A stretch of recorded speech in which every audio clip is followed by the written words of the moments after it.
거의 빅뱅급 큰 이슈입니다. 내년 9월 이후로는 검찰이라는 단어는 없어지는 거예요. 공수처, 중수청, 국수본을 국가수사위원회라는 별도로 편제가 만들어지는 겁니다. 나라에서 벌어지는 중요 범죄들을 국무총리 산하의 국가수사위원회라는 기관이 관할을 하게 되는 거예요. 이게 새로운 검찰이 되지 않을까? 지금 실제 그 검사님들은 보통 반응이 어떠세요? 헌법 위반이다. 검사라는 권한을 바꿀 수가 있는가, 뺏어갈 수가 있는가. 결국 이건 헌법재판소 사건으로 가지 않을까. 78년 만에 검찰청이 드디어 해체되고 새로운 두 가지 기관, 중수청, 공소청으로 쪼개지는 그런 순간인데요. 나라가 바뀌는 일입니다. 검찰청이 생긴 게 1948년에 처음 검찰청이 생겨서 대한민국 근현대사를 함께 해온 기관이죠. 근데 이제 지난주 금요일 이제 검찰청 폐지를 골자로 한 법안이 통과됨에 따라서 내년 9월 이후로는 검찰이라는 단어는 없어지는 거예요.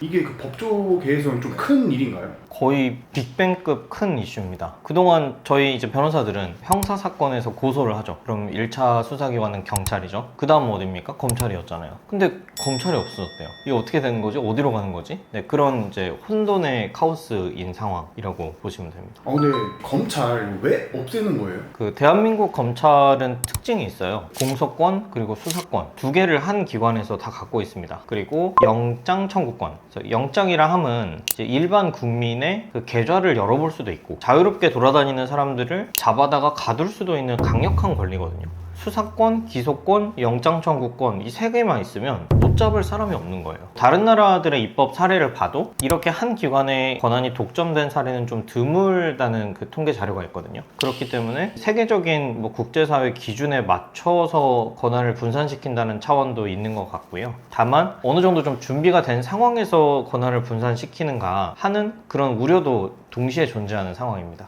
원한이 너무 크다라고 말씀을 해주시는데 그때 생기는 그런 우려 같은 게 있었나요? 권한이 집중돼 있다는 것 자체가 반대로 말하면 효율적이라는 거죠. 그러니까 진짜 나쁜 놈 잡는 데는 굉장히 효율적으로 움직일 수 있는 구조입니다. 그러나 만에 하나 100명 중에 1명이라도 증거가 조작됐거나 억울하게 공소제기를 당하는 경우가 있을 때 이걸 견제할 수 있는 수단이 없어요. 그럼 작정하고 PD님이 검사예요. 이제 건너 아는 지금 미워하는 사람이 있어요. 근데 얘가 마침 잘못했네? 10점 만점에 1점짜리 잘못을 했어요. 더 털 거 없나? 하나 혐의를 뒤지다 보면은 2가 나오고 3이 나오고 4가 나오고 5가 나오는 거예요. 그걸 기획수사라고 하거든요. 그래서 기획수사를 할 수 있다는 게 얼마나 무서운 일인지는 여러분들께서도 잘 알고 계실 겁니다. 그러면 검찰이 사라지고 새로운 기관이 생긴다고 하는데 그럼 이제는 어떻게 되는 거예요? 검찰 조직은 그러니까 두 가지 조직으로 나눠집니다. 중수청이라는 조직과 그리고 공소청이라는 조직으로 나눠집니다. 수사를 담당하게 될 중수청은 행정안전부 소속으로 배치가 돼서 중대범죄를 이제 수사하는 기능을 담당하게 되고 공소제기를 담당하게 되는 공소청은 법무부 소속입니다. 그러니까 아예 관할 행정처가 바뀌는 거예요. 원래는 검찰청이라는 그 독립된 기관이었다가 이제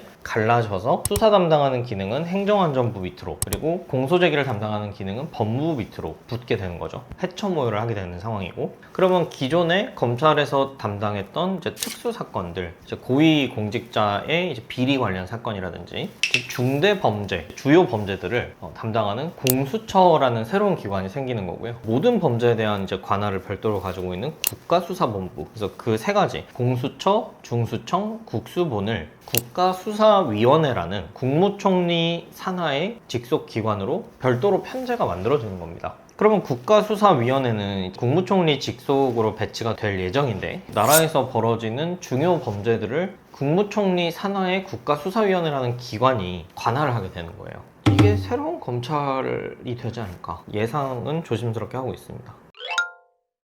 그러면 지금 기존의 검사분들은 어떻게 되는 건가요? 네, 검찰청이 폐지된다고 해서 내일부터 나오지 마세요. 그렇게 되면 큰일 납니다. 두 가지 선택지가 있어요. 중수청으로 소속을 이동하게 된다면 수사관의 직급을 달고 가게 됩니다. 공소청에 그대로 남게 된다면 검사라는 직함은 그대로 유지하고 공소제기 업무를 담당하게 되겠죠. 그래서 그 두 가지 선택지가 있고요. 마지막 선택지는 변호사가 되는 선택지.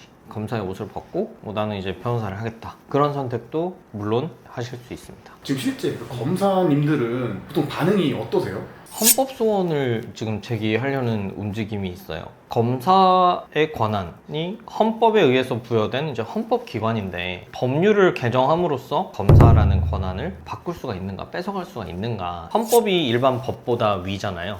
뭐 중수청법, 공소청법보다 가장 최상위에 있는 게 헌법이니까 헌법 위반이다. 그렇기 때문에 이건 위헌이다. 라는 뭐 주장도 있는 것으로 확인이 됩니다. 국가 시스템에 관한 이제 중대한 사건과 중대한 의사결정이 필요한 경우가 있을 때 헌법재판을 하게 되거든요. 결국 이건 헌법재판소 사건으로 가지 않을까. 검사 그리고 검찰청이라는 그 기관이 헌법기관이냐 아니냐가 쟁점이 될 거예요. 그리고 검사님들의 입장은 그렇게 달갑지만은 않은 거네요. 맞습니다. 그래서 내부적으로는 뭐 걱정과 우려를 표하는 의견도 상당히 강력한 것으로 알고 있고요. 왜냐하면 성실히 민생사건과 일반 범죄자들을 열심히 잡고 계시는 대부분의 검사님들 입장에서는 아무래도 좀 힘이 많이 빠지죠. 왜냐하면 검사라는 직책 자체가 사실은 사명감으로 가는 거거든요. 이제 뭐 불의에 항거하고 범죄자들 잡고 나라를 일단 지키는 기능을 담당하고 있다라는 자부심과 그런 명예, 그런 자기 효능감, 그리고 그에 따른 이제 사회적인 존경, 이런 것들을 이제 보고 주로 검사의 길을 선택하시는 분들이 대부분이셨을 텐데, 그러니까 일부의 잘못을 조직 전체의 잘못으로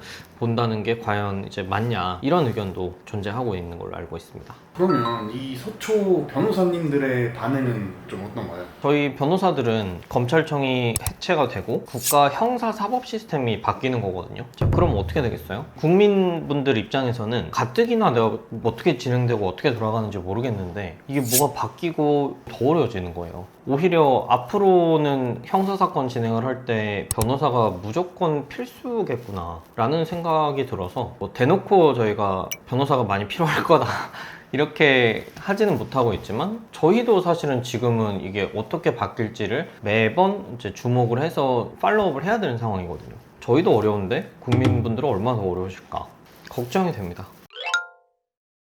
자, 이게 공식적으로는 뭐 78년 동안 있었던 이제 기관이 지난주 금요일 법안 개정으로 인해 1년간의 유예 기간을 갖추고 이제 해체를 앞두고 있습니다. 제가 개인적으로 궁금해졌던 게 있어요. 그럼 대한민국의 최초의 검사는 누구였을까? 아마 여러분들께서도 알고 계실 겁니다. 바로 이준 열사 님이신데요.